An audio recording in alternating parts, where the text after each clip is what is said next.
Il n'y a plus de gouvernement en Guinée-Bissau. Dans la soirée du lundi 28 octobre 2019, le président José Mario Vaz a limogé avec effet immédiat le gouvernement en place, dirigé par Aristide Gomes, suite à une réunion du Conseil d'État.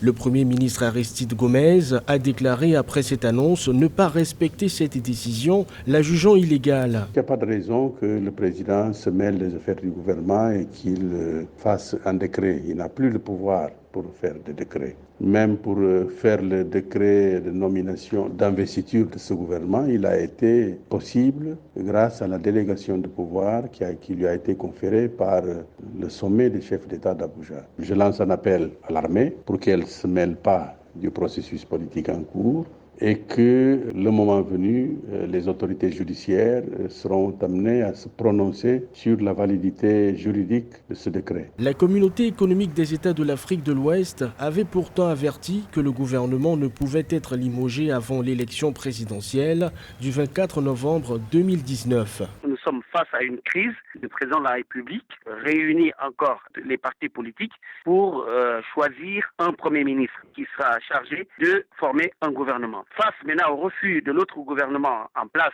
que la CEDEAO veut maintenir à tout prix jusqu'aux prochaines élections, sera-t-on dans un scénario à la libyenne avec deux gouvernements parallèles. Depuis quelques jours, le pays est secoué par une vague de protestations pour réclamer une révision complète du fichier électoral qui ne saurait avoir lieu sans un report du scrutin. La dernière manifestation réprimée par la police, samedi 26 octobre 2019, a coûté la vie à un militant de l'opposition.